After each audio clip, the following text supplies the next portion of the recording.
Hello, and welcome to the Carnegie Screenwriters production, FadeIn. I'm your host, C.S. Wyatt.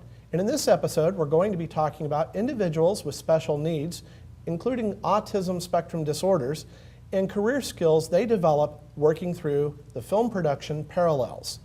I'm honored to be joined by Heather Conroy and PJ Gaynard. Heather is a clinical social worker and coach with Evolve Coaching, supporting autistic individuals with their personal goals for academic and workplace success. She also sits on the board of the Arts for Autism Foundation of Pittsburgh. Filmmaker PJ Gaynard, known for his stylishly piped Western shirts and charming children, has made filmmaking his career and passion for the last 23 years. He has directed 11 short films, with his work screened at many festivals locally as well as all over the world. He was named number 23 in the book, Top 100 Indie Filmmakers in the World, Part 2. Very honored to be joined by Heather and PJ to talk about the challenges that individuals with special needs face as they try to gain job skills that are relevant in today's market in the greater Pittsburgh area and throughout Pennsylvania.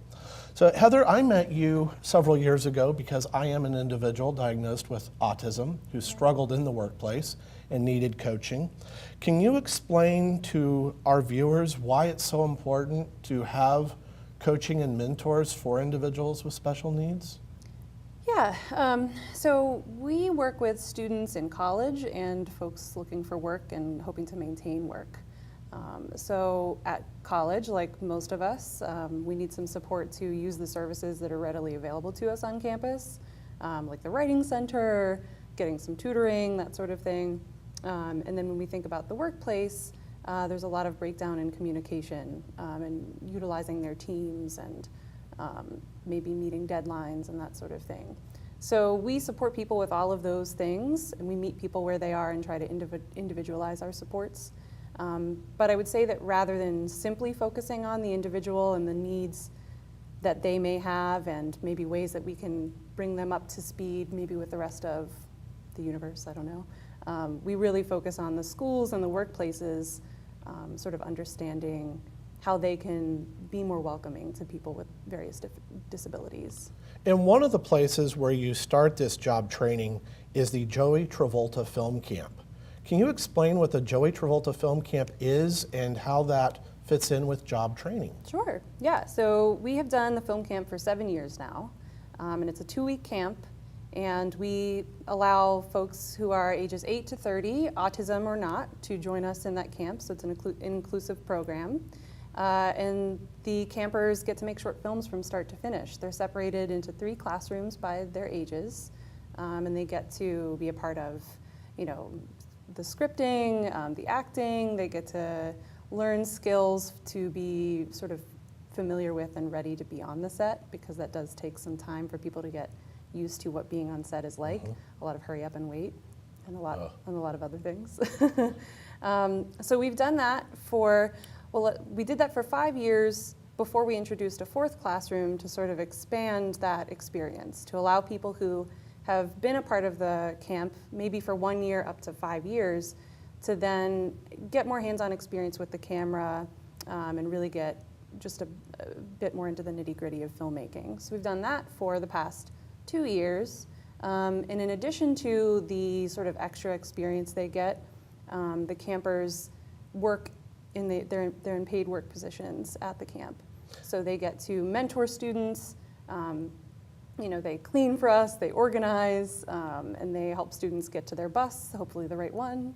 I definitely understand the job skills of getting from point A to point B. I don't know what I would do without Siri. I used to call my wife on the phone while I was driving, which way do I go now? And she was supposed to magically know. The job skills that you're talking about, though, are necessary on a film set, and they're necessary everywhere. Showing up on time, being ready, following directions, following protocol. Definitely. And some of the graduates of the Joey Travolta Film Camp moved on and have done Parallels the Film in association with Arts for Autism and Evolve Coaching. Yes. And can you explain how that is going to promote job skills as well? Yeah, so after doing these 2 years of the 4th classroom, we really felt there was a need for an even bigger opportunity for people to get film experience. But again, that isn't just film experience. So we're using that as our mechanism or vehicle to learn specific skills like communication, meeting deadlines, showing up on time, handling stress under pressure. It's a lot, and it was interesting for me because I'm not a filmmaker. I'm a social worker. I recognize that a lot of our students and individuals really like film and like the arts, so I'm learning what I can.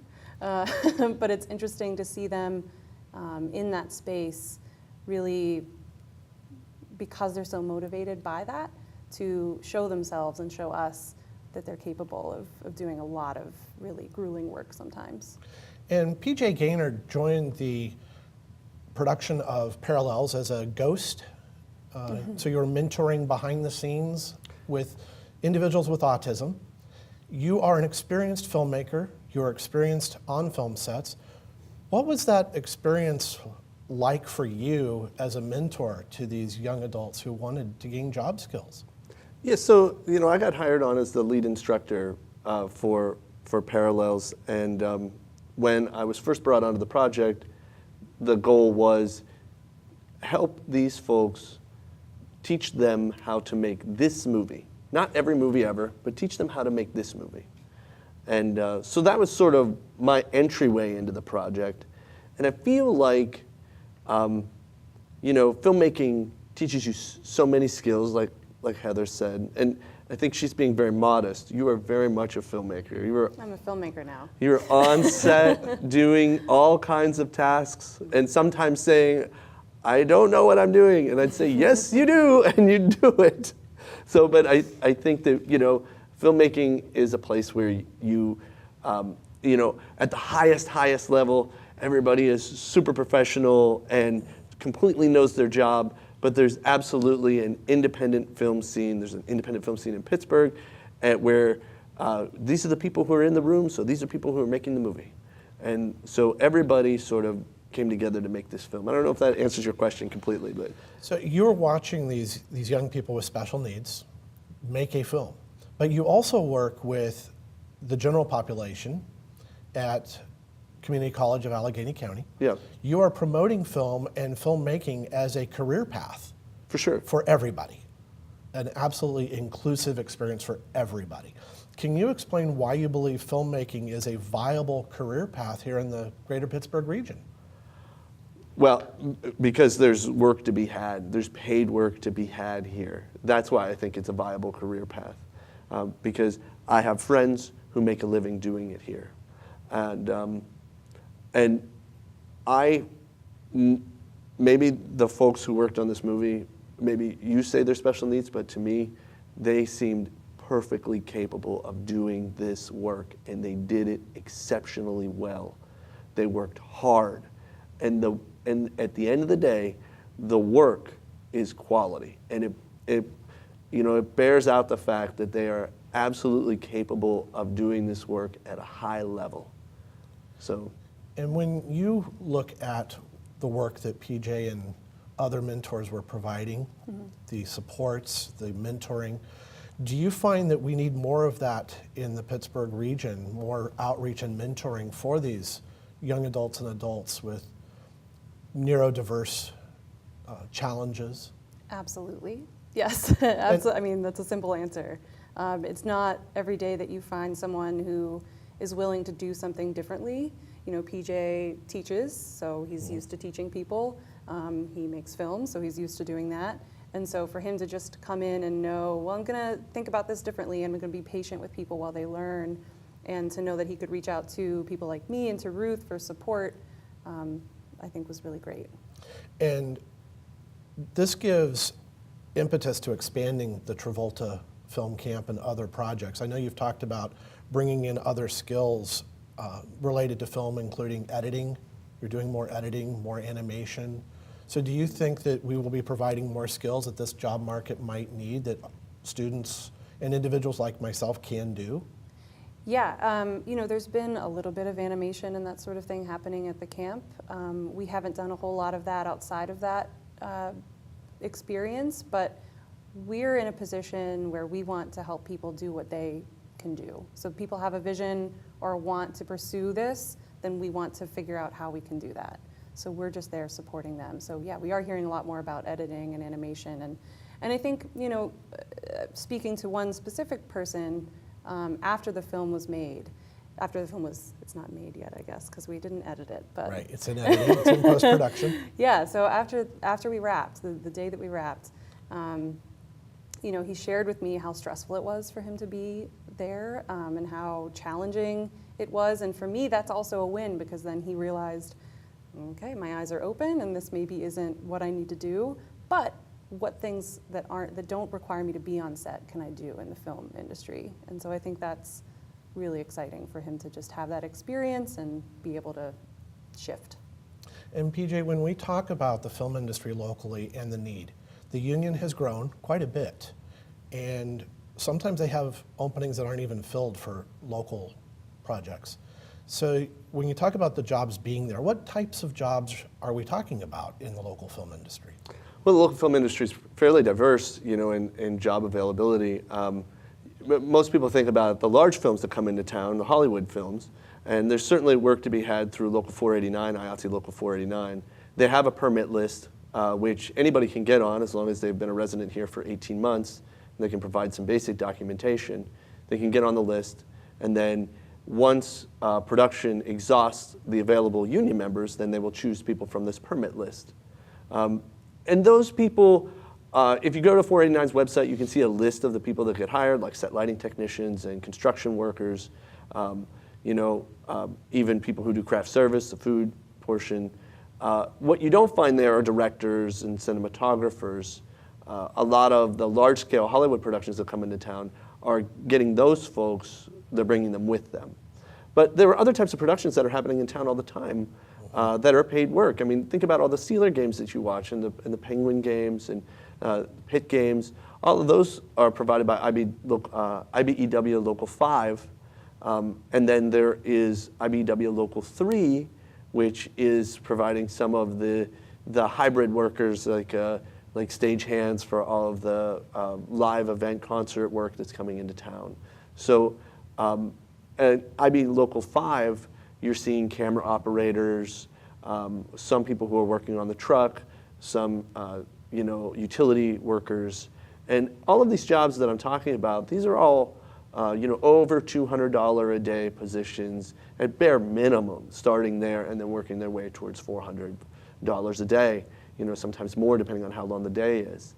They are fairly long days in general. You know, film sets are 10-hour days, and that's bare minimum. So, you know, even for parallels, you know, we were nervous about folks getting tired because it's not something that they're doing all the time.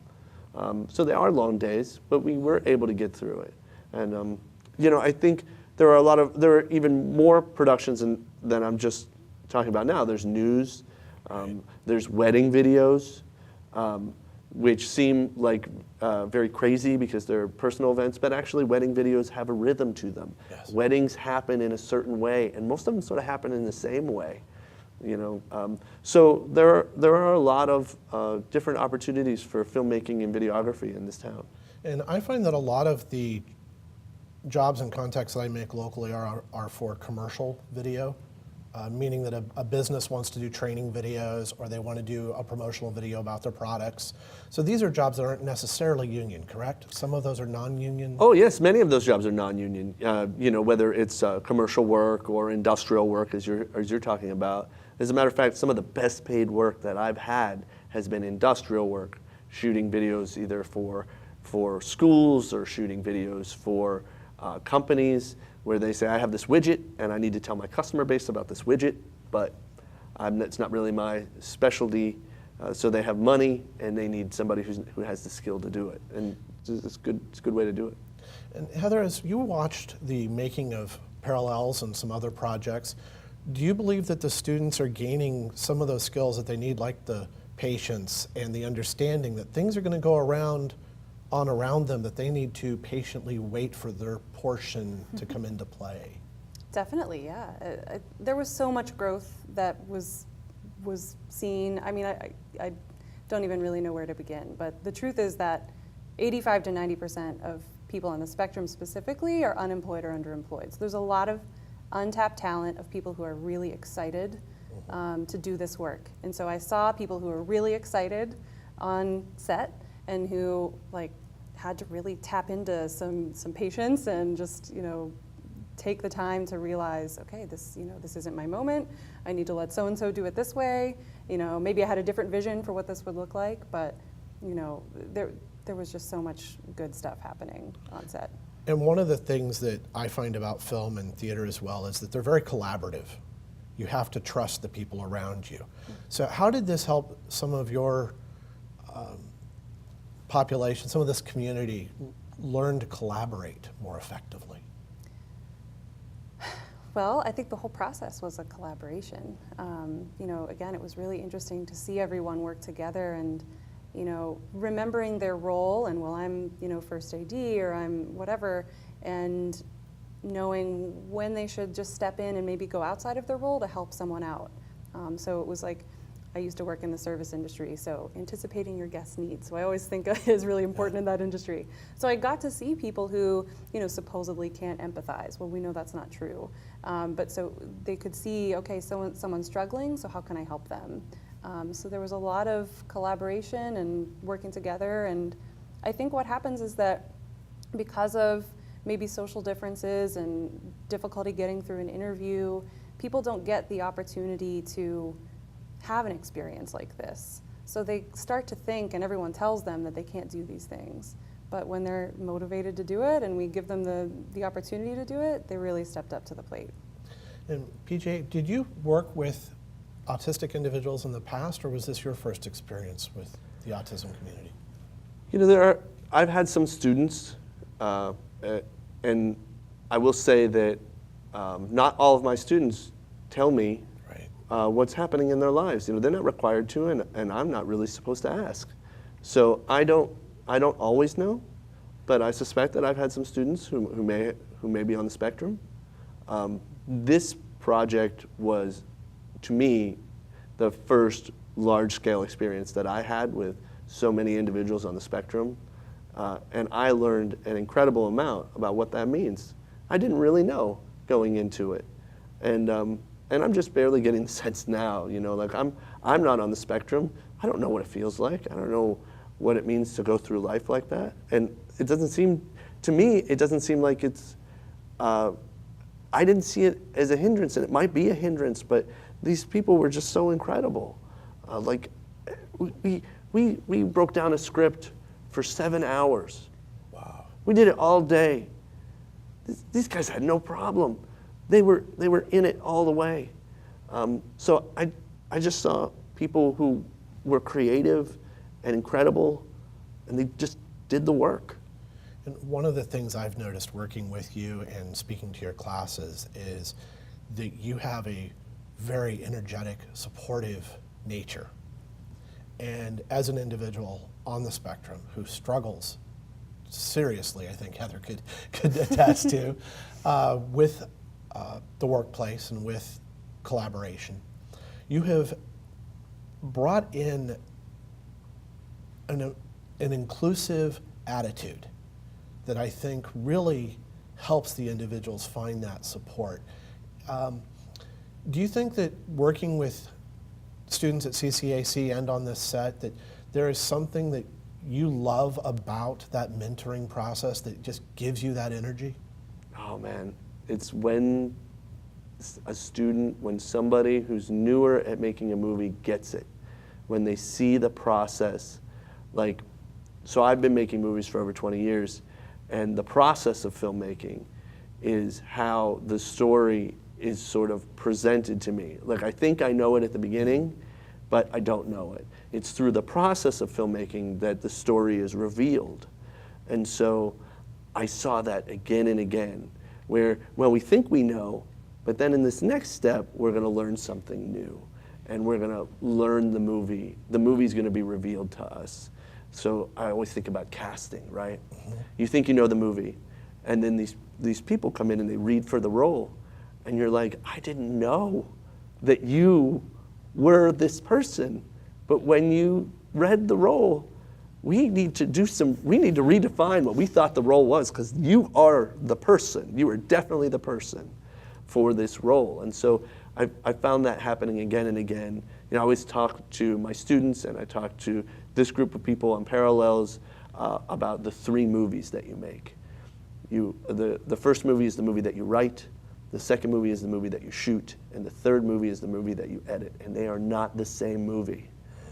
They are similar, but at each step, it changes. And so when I see that growth happen in front of me, when I see people get it, and I'm so passionate about filmmaking, it's the way that, that's the thing that I love so much.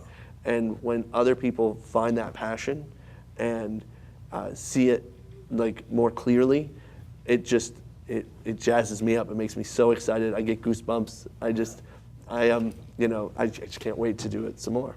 And Heather, as you know, when I came to Pittsburgh, I've struggled with those things that get you a job. The networking, the socializing, as you say, the small talk is what makes the career. And to find someone like PJ as a mentor for the autistic community is, in my mind, priceless. Working with PJ and observing him, how do we find more people with that passion who don't say, oh, well, you're autistic, I'd rather, maybe it's contagious or something, I don't know. Oh gosh. So I think it's about finding a champion like PJ and the other people who are involved in this project, and it trickles down.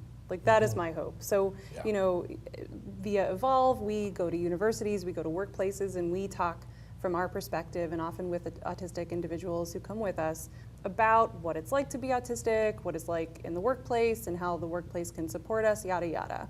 But I think that is helpful, and that's why we do it. But I really think that PJ and the people like him who have the experience working with autistic folks and can say, it was great, and here's why it was even better and more interesting and more fun, and you should do it too. And then they know, oh, well, PJ's done that, so I can go to PJ if I have any questions. I think about like people like, the Parallels Project is, it started with a group of people on the spectrum. But by the end of the process, it was an incredibly large, diverse group of people. And one of the things that we swore on day one is that we would follow the IDIC model, right? Infinite diversity in infinite combinations. It's a Star Trek There thing. you go. Okay. It's a Star Trek thing. But one of the folks on our project said, we have to do this. Okay. This is how it has to be. And he was absolutely right. So we had this incredibly diverse group of people who made this movie. And some of them are on the spectrum and some of them aren't. And I think about Amy Lynn. We had this very good local actor, and she played the counselor in many scenes in our project. And when we finished with her, it's very common on film sets when you finish with somebody on their last day, you clap them out. You say, that's the wrap on Amy Lynn, and we clap. And she just started crying because the project was so special to her, because she said it's one of the best scripts she's ever read, and that it was so important to her to be part of this project. And I just think about what the effect is on our local community. It's because the projects are good, and these people made that happen. So I see it happening again. One of the things that I have heard and that I've done several interviews on is the autistic myth, which is that the autistic individual doesn't have empathy and cannot be artistically creative. And even as a writer, as soon as that is mentioned, someone says, oh, so that's why you write nonfiction, is you don't have an imagination. Can you speak to the fact that these myths that are out there sometimes hold us back unfairly, as where if someone looked at the work and then heard that we were autistic, we would be judged differently? Absolutely. Yeah, I think you just said it. I think that we often hear the word autistic or autism, and we have a set of assumptions that, we assume certain things, and that's that. So I think, again, just having exposure to experiences like this is really helpful. Yeah. And you went in with apparently no preconceptions. None. PJ has a very special gift for no preconceptions. He invites me into his classroom. I walk in on day one. I'm like, we're gonna make a movie together. We had 4 students on day one. 4. That was like the initial core people. And the way this project worked, the Parallels project, was sort of like the hat dance, where each time you dance a little bit more people join the dance, right? It's the Kung Fu hustle, right? So first day we got four guys, and I said, everybody put your hand in. We're gonna finish this project no matter what. Yes, no matter what. And we did. But coming back to your point, you were asking, what was your question again?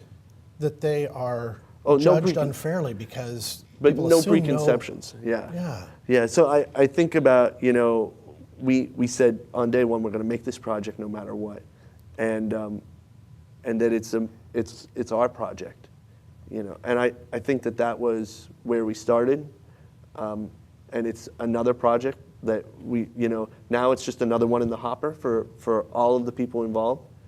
Maybe it's the first one, but I don't think it'll be the last one for most of them. One of the things that I have worked on with Heather and with other support providers is the lack of confidence that comes with being told repeatedly, well, you should be the numbers guy. Yes, you write scripts, but we don't want to see them. You're the numbers guy. And you get beaten down, I think, is a fair assumption. So many of the people who worked on the Parallels Project and who have attended the Joey Travolta Film Camp have told me that they felt depressed and that they couldn't do things. How does this open doors to success by experiencing success? Yeah. I think it is a real confidence booster. I was never a camper as a kid, so when we thought about having this camp, I was like, all right, this sounds fun. I don't know what to expect. I had no preconceptions, I guess. But then we saw people grow in 2 weeks. It was unbelievable to see their confidence go just through the roof. And so I think, they experience the success, they feel good about it, and of course, just like anyone else, that's reinforcing, and they're willing to try it again. And did you see a growth in confidence and self-esteem during the Parallels Project? Absolutely.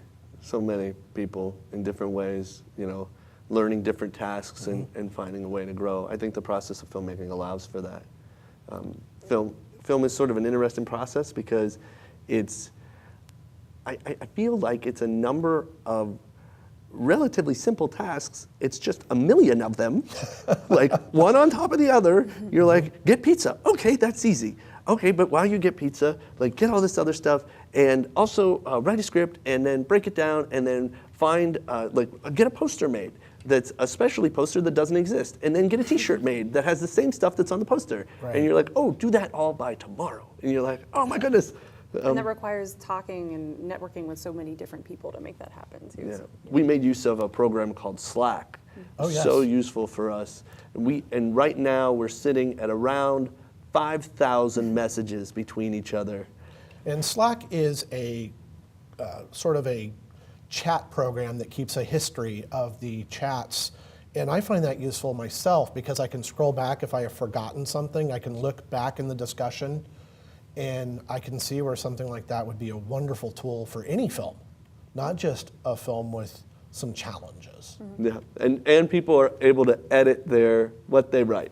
So if they write something that they say, I didn't really mean it like that, they can go back and edit it and fix like it. texting. Just Yeah, like I would like to do that with life, right? Edit those things I have said. yeah, I wish I hadn't said it quite like that. And it's been an honor to be joined by PJ Gaynard and Heather Conroy. You have been watching the Carnegie Screenwriters production of FadeIn. I'm your host, C.S. Wyatt. Thank you for watching.